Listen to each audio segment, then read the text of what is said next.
দুই কেন্দ্রীয় গোয়েন্দা সংস্থার হানা কয়লা পাচার মামলা ইডির তল্লাশি অভিযান চলছে শহর থেকে জেলা ইডির নজরে কয়লা মাফিয়ারা কলকাতা আসানসোল দুর্গাপুর ঝাড়খণ্ড ঝাড়গ্রাম পশ্চিম মেদিনীপুর সহ একাধিক জায়গায় ইডির তল্লাশি চলছে।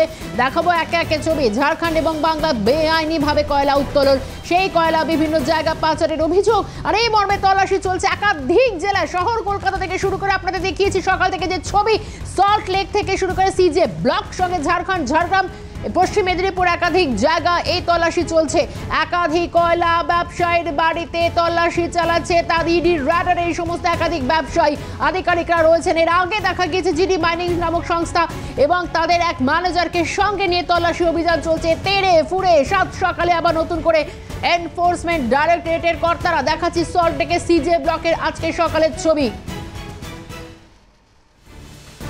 কলকাতা আসানসোল দুর্গাপুর ঝাড়খণ্ড ঝাড়গ্রাম একাধিক জায়গায় এই ছবি। কেন্দ্রীয় এজেন্সি রাত 7 সকালে তেড়ে ফুড়ে ময়দানে নেমে পড়েছে। এদিকে নরেন্দ্র সরকার নামে এক ব্যক্তির বাড়িতে ইডির তল্লাশি। সল্ট লেকের ছবি বলছিলাম, সল্ট লেকে সিজে ব্লকে অন্তত এই ছবি, অন্তত এবার একে ব্লকের তল্লাশি চলছে, সেই ছবিটা দেখাবো আপনাদের। সল্ট লেকের বেশ কয়েকটি জায়গায় নরেন্দ্র সরকারের নামে এক ব্যক্তির বাড়িতে তল্লাশি চলছে।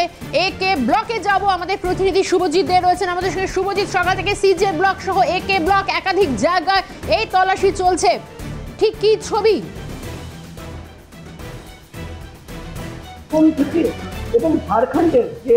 দেখো চব্বিশে তোমাকে জানিয়ে রাখি যে এনফোর্সমেন্ট ডিরেক্টরেটের পক্ষ থেকে শুধুমাত্র কলকাতা নয়, শহর কলকাতা ছাড়াও পশ্চিম মেদিনীপুর, পূর্ব মেদিনীপুর, ঝাড়গ্রাম, আসানসোল, দুর্গাপুর একাধিক জায়গায় এই মুহূর্তে এনফোর্সমেন্ট ডিরেক্টরেটের আধিকারিকরা তারা তল্লাশি অভিযান চালাচ্ছে। এই মুহূর্তে তোমাকে একে ব্লকের ছবিটা একটু দেখানোর চেষ্টা করবো। সল্টলেকের একে ব্লক, এখানে নরেন্দ্র খাড়কা মূলত পেশায় তিনি কয়লা ব্যবসায়ী, তার যে বাড়ি সেই বাড়িতে এই মুহূর্তে তদন্তকারী আধিকারিকরা পৌঁছেছেন। এনফোর্সমেন্ট ডিরেক্টরেটের আধিকারিকরা তারা তল্লাশি অভিযান চালাচ্ছেন।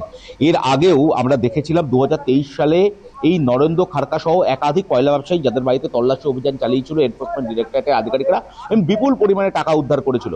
ফের আরো একবার কয়লা পাচার মামলায়, মূলত কয়লা পাচার মামলায় শুধুমাত্র এই রাজ্য নয়, ভিন রাজ্য অর্থাৎ ঝাড়খণ্ড, সেখানেও কিন্তু এই মুহূর্তে তদন্তকারী আধিকারিকরা পৌঁছেছে, সেখানেও কিন্তু তল্লাশি অভিযান চলছে। একদিকে শহর কলকাতা এবং ঝাড়খণ্ড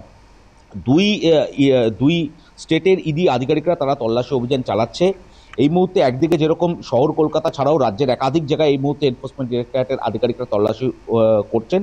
অন্যদিকে তোমাকে জানিয়ে রাখি যে 2023 সালে কয়লা পাচার মামলা, সেই মামলাতেও কিন্তু নরেন্দ্র খাড়কা পেশায় ব্যবসায়ী, তার নাম উঠে এসেছিল। এছাড়াও কিন্তু আরও একাধিক ব্যবসায়ীর নাম উঠে এসেছিল। ইতিমধ্যে ঝাড়গ্রাম, আসানসোল, দুর্গাপুরের একাধিক কয়লা ব্যবসায়ী বা কয়লা ব্যবসার সঙ্গে যুক্ত এরকম একাধিক ব্যক্তির বাড়িতে এই মুহূর্তে তদন্তকারী আধিকারিকেরা পৌঁছেছেন। মূলত কয়লা উত্তোলন এবং সেই কয়লা বেআইনিভাবে বাইরে বিক্রি করা বা বিভিন্ন জায়গায় পাচার করা, সেই অভিযোগের ভিত্তিতেই কিন্তু মূলত এই যে কয়লা পাচার মামলা, সেই মামলার যে সেই তদন্ত এই মুহূর্তে চলছে। এনফোর্সমেন্ট ডিরেক্টরেটের আধিকারিকরা কেন্দ্র বাহিনীকে সঙ্গে করে নিয়ে বিভিন্ন জায়গায়, শুধুমাত্র এই রাজ্য নয়, এই রাজ্যের একাধিক জায়গায়, শহর কলকাতা বাদেও কিন্তু একাধিক জায়গায় এই মুহূর্তে তদন্তকারী আধিকারিকরা পৌঁছেছেন এবং তল্লাশি অভিযান চালাচ্ছে। এর আগে 2023 সালে তোমাকে যেমনটা বলছিলাম যে এই নরেন্দ্র খাড়কা, যার বাড়ি অফিস সহ একাধিক জায়গা তল্লাশি অভিযান চালিয়েছিল। নরেন্দ্র খাড়কার সল্টলেকের যে বাড়িটি তুমি এই মুহূর্তে দেখতে পাচ্ছ একে ব্লকের, সেই বাড়িতে তিনি গেস্ট হাউস হিসেবে ব্যবহার করে থাকেন বা তিনি মাঝে মধ্যে আসেন, কিন্তু তিনি থাকেন কিন্তু রানীগঞ্জে, তার বাড়ি রানীগঞ্জে এবং তার অফিস রয়েছে দুর্গাপুরে। সেখানেও কিন্তু এই মুহূর্তে তদন্তকারী আধিকারিকরা পৌঁছেছেন এবং সেখানেও তল্লাশি অভিযান চালাচ্ছেন। নরেন্দ্র খাড়কা ছাড়া আরও একাধিক ব্যবসায়ী কয়লা পাচার মামলা বা কয়লার দুর্নীতির মামলায়, সেই মামলায় নাম উঠেছে।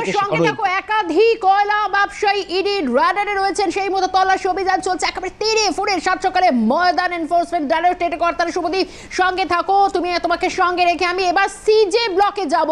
সুদীপ্ত পাল আমাদের সঙ্গে রয়েছেন সরাসরি। সুদীপ্ত, সকালে তুমি ছবিটা দেখাচ্ছিলে এবং সুদীপ্ত যেমনটা বলছিল যে সকাল থেকে সল্ট লেক নয়, গোটা জেলার বিভিন্ন জায়গা দেখা যাচ্ছে যে একের পর এক যারা কয়লা ব্যবসায়ী রয়েছেন, কয়লা মাফিয়ারা রয়েছেন, তারা মূলত এই রাডারে কিভাবে তল্লাশি চলছে এখনো পর্যন্ত?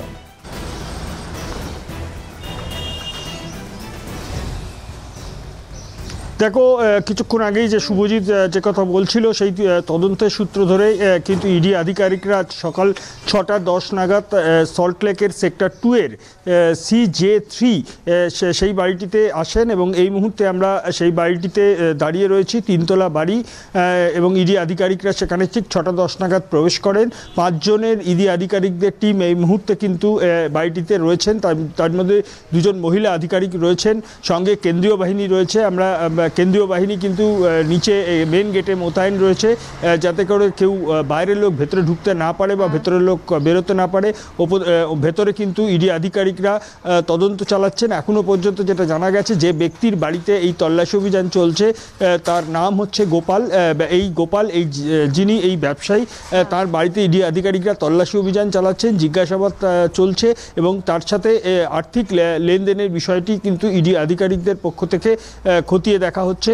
সব মিলিয়ে শুধু কিন্তু এই সল্টলেক নয়, বিভিন্ন জায়গাতে একইভাবে কিন্তু আজকে সকালবেলা ভোর হতেই ইডি আধিকারিকরা ছড়িয়ে পড়েছেন। কলকাতা সহ জেলার বিভিন্ন জেলায়, রাজ্যের বিভিন্ন জেলায় কিন্তু ইডি আধিকারিকদের টিম এই তদন্তের সূত্র ধরে এগোচ্ছেন এবং তারই জেরে আজকে সকালে এই CJ3 সেক্টর 2-এর বাড়িতেও কিন্তু এসছেন ইডি আধিকারিকরা। তারা ভেতরে তল্লাশি চালাচ্ছেন, জিজ্ঞাসাবাদ করছেন এবং এই দুর্নীতির এবং আর্থিক লেনদেনের এই বিষয়গুলো তিনি কিন্তু খতিয়ে দেখছেন।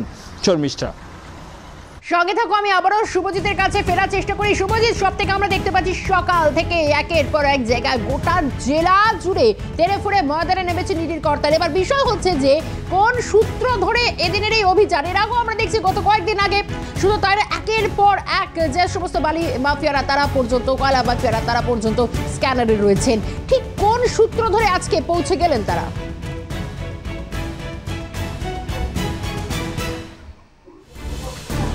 দেখো, তোমাকে জানিয়ে রাখি 2023 সালে কয়লা পাচার মামলায় মূলত তল্লাশি অভিযান চালিয়েছিল এনফোর্সমেন্ট ডিরেক্টরেটের আধিকারিকরা। শুধুমাত্র তারা এই রাজ্য নয়, এই রাজ্যে ছাড়িয়ে ঝাড়খণ্ডেও কিন্তু তল্লাশি অভিযান চালায়। পুনরায় আরও একটি নতুন করে এনফোর্সমেন্ট ডিরেক্টরেটের পক্ষ থেকে মামলা রুজু করা হয়েছে এবং সেই মামলাতে যে বিষয়টি বলা হচ্ছে যে বেআইনিভাবে কয়লা উত্তোলন করা এবং সেই উত্তোলিত কয়লা বিভিন্ন জায়গায় পাচার করা হয়। শুধুমাত্র পশ্চিমবঙ্গ নয়, পশ্চিমবঙ্গের বাইরেও কিন্তু বিভিন্ন জায়গায় পাচার করা হয়। এই গোটা বিষয়ে যে বিপুল পরিমাণে আর্থিক দুর্নীতি বা আর্থিক লেনদেন হয়, সেই লেনদেনের হদিশ পেতেই মূলত কয়লা মাফিয়া বা কয়লা ব্যবসায়ীদের বাড়িতে এই মুহূর্তে এনফোর্সমেন্ট ডিরেক্টরেটের আধিকারিকেরা তারা পৌঁছেছেন।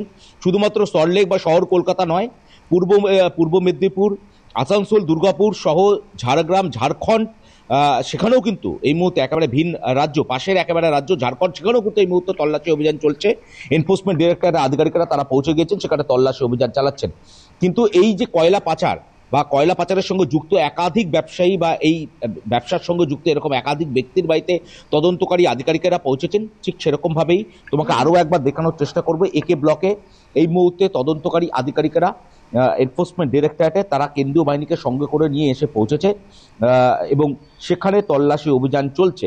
এছাড়াও তোমাকে জানিয়ে রাখি, এছাড়াও সল্টলেকের আরও একটি জায়গায় তল্লাশি অভিযান চলছে এবং নরেন্দ্র খাড়কা, যার নাম উঠে আসছে, পেশায় তিনি কয়লা ব্যবসায়ী, শুধু তাই নয়, একই সঙ্গে দুর্গাপুরে তার অফিস রয়েছে, সেখানেও কিন্তু এই মুহূর্তে তদন্তকারী আধিকারিকেরা পৌঁছেছেন, সেখানেও তল্লাশি অভিযান চলছে। কয়লা উত্তোলন করা এবং সেটিকে বেআইনিভাবে বাইরে পাচার করা বা বিক্রি করা এবং তা থেকে বিপুল পরিমাণে টাকা মুনাফা লাভ করা, এই সবের পেছনে এই বিপুল পরিমাণে কালো টাকা, এই মুহূর্তে সেই কালো টাকার হদিশ পেতেই কিন্তু এনফোর্সমেন্ট ডিরেক্টরেটের আধিকারিকরা তারা পৌঁছে গিয়েছেন।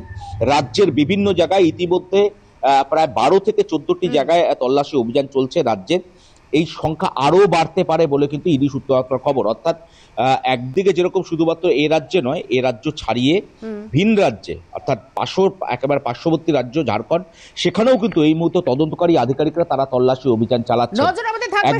একের পর এক যে ব্লক, শুধু শহর কলকাতা নয়, একে ব্লক, সিজে ব্লক, একের পর এক জায়গায় যে সমস্ত কয়লা ব্যবসায়ীদের বাড়িতে পৌঁছে গিয়েছেন ইডির কর্তারা। শুভজিৎ এবং সুদীপ্ত পাল দুজনেই আমাদের সঙ্গে ছিলেন, দুজনকে আমি ধন্যবাদ জানাবো এই মুহূর্তের জন্য। তবে প্রত্যেকটা আপডেটের দিকে আমাদের নজর থাকবে, কারণ সকালে একেবারে এনফোর্সমেন্ট ডাইরেক্টরেটের কর্তারা তারা তেড়ে ফুড়ে সকাল থেকে শহর কলকাতা সঙ্গে জেলার বিভিন্ন প্রান্তে তারা পৌঁছে গিয়েছেন। একের পর এক চলছে তল্লাশি অভিযান।